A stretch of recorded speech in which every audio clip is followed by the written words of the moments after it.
Hello to all our viewers. I hope you're all healthy and happy, especially with the anticipation of our next episode. In this episode, we'll be featuring Inuyama City, so get ready and join us as we learn more about this fascinating city. Inuyama City is in Aichi Prefecture and is known for its small yet charming castle. Despite its size, it's considered a treasure of Japan. So let's take a look at what this castle looks like. Upon arriving in the area, I immediately felt like I had been transported back in time, as if I was experiencing the years when this city was built. The old-fashioned buildings and overall appearance added to this feeling. Due to the old-fashioned buildings and appearance, I also spotted some people wearing traditional kimonos. I even saw traditional rickshaws, or jinrikisha, further immersing me in the historic atmosphere, even though there were no people around pulling them. As I approached the castle, I was amazed by the welcome signs I saw. I was also touched by the vigilant dog guarding the entrance before passing through the Torii Gate.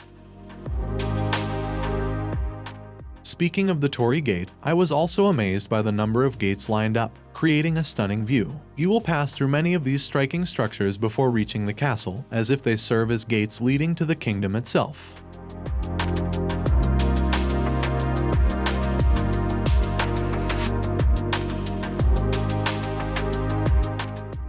And here we are, finally reaching the top of the mountain where the castle is immediately visible. You can feel the excitement because you are about to enter one of Japan's national treasures.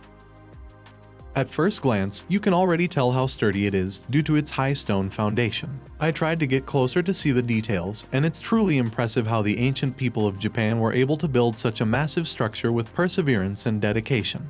Upon entering the castle, you'll immediately notice the staircase. However, it turns out that climbing this staircase is quite challenging due to its narrowness and tight space. But it makes sense because perhaps it was designed to slow down any enemies trying to ascend, which is why they made it so narrow. This must have been their way of ensuring security in the past when there were no modern security gadgets or facilities available. In this area, you can find the daimyo's quarters, which is the largest room in the entire castle. In this display, we can see various seals arranged with different designs. The seals have various patterns like clan crests, family emblems, and other lucky symbols. From the top of Inuyama Castle, you can enjoy amazing views of the area around the castle. The lush greenery, nearby rivers, and distant mountains which forms a beautiful landscape that impresses visitors. The vantage point also allows you to appreciate the castle's strategic location, as it offers a clear view of potential threats from afar. The castle gives a peek into history, showcasing the living quarters of the daimyo, and the careful arrangement of seals with various designs. Additionally, the breathtaking views from the top make Inuyama Castle a must-visit destination for anyone interested in Japanese history and culture. Next, we'll visit Meiji Mura. To this day, it's the largest museum I've ever been to in my entire career. So, let's not hesitate and explore the inside of this fascinating place. Meiji Mura is an open-air museum and was established in 1965. A living museum that transports you back to Japan's Meiji era, a time of profound cultural and technological transformation. As you enter this expansive open-air museum, you'll feel as though you've stepped into a time capsule, whisking you away to a period of history that shaped modern Japan. Spanning over 250 acres, Meiji Mura is home to more than 60 carefully preserved and relocated buildings from the Meiji period, each representing a unique aspect of Japan's architectural, social, and cultural heritage. The picturesque landscape, adorned with lush trees and vibrant plants, greets you with open arms as you embark on this journey through time. These natural elements seem to be the warm and cheerful hosts, eager to guide you along the way and share their stories. As you explore the charming streets and pathways, you'll have the opportunity to experience traditional workshops, witness craftsmen practicing their age-old techniques, and even sample authentic delicacies from the Meiji era. Amidst the stunning architecture and beautiful scenery, it's easy to become fully immersed in the magic of the past, leaving the hustle and bustle of the modern world far behind. So join us as we embark on this extraordinary journey, delving into the rich history and fascinating stories of Meiji Mura and experiencing firsthand the captivating charm of Japan's Meiji era.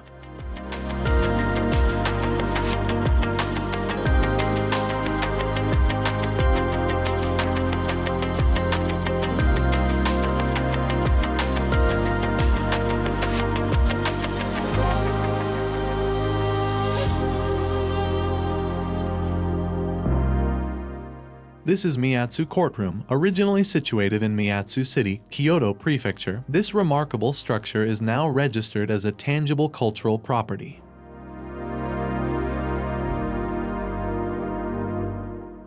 Now, let's move on to the Kanazawa Prison Central Guard Station and cells. This facility played a crucial role in maintaining order and security during its period. The architecture reflects the style of the time, with its unique combination of traditional Japanese and Western design elements. It's an interesting place to explore and learn more about the history of Japan's prison system during this era.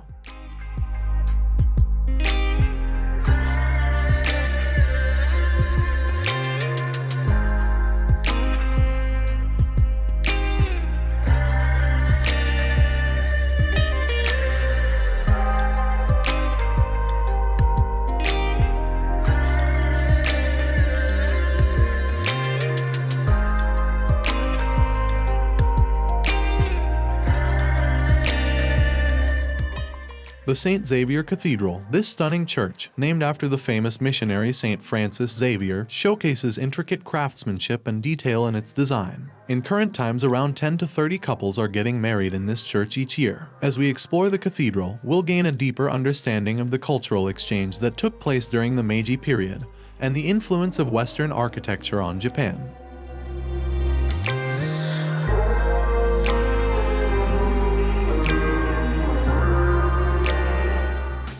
Now, let's move on to the Kiritaki-za, a traditional Japanese theater that was once a popular venue for kabuki and other performing arts. The Kiritaki-za showcases the fascinating blend of Japanese culture and entertainment during the Meiji era. With its beautifully crafted wooden exterior and intricate interior design, the theater transports us to a time when performances were enjoyed by people from all walks of life.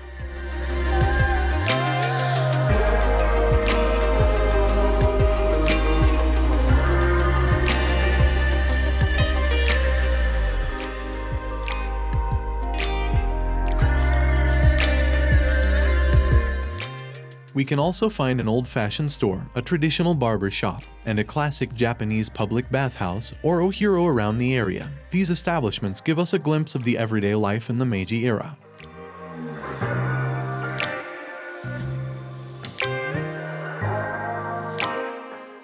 As we continue our tour of Meiji Mura, we'll let the visuals speak for themselves, allowing you to fully immerse yourself in the beautiful scenes and rich history of this remarkable open-air museum. To help guide you through the different areas and provide context, we'll be using text overlays to introduce each new location. This way, you can focus on the subjects and truly appreciate the unique atmosphere of Meiji Mura. So, sit back, relax, and enjoy the journey as we explore the many wonders of this fascinating place.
It's dinner time at Matsu no Sato, which is located near Inuyama Station. The restaurant is very simple and quiet, allowing you to focus on your meal in a calm and peaceful environment.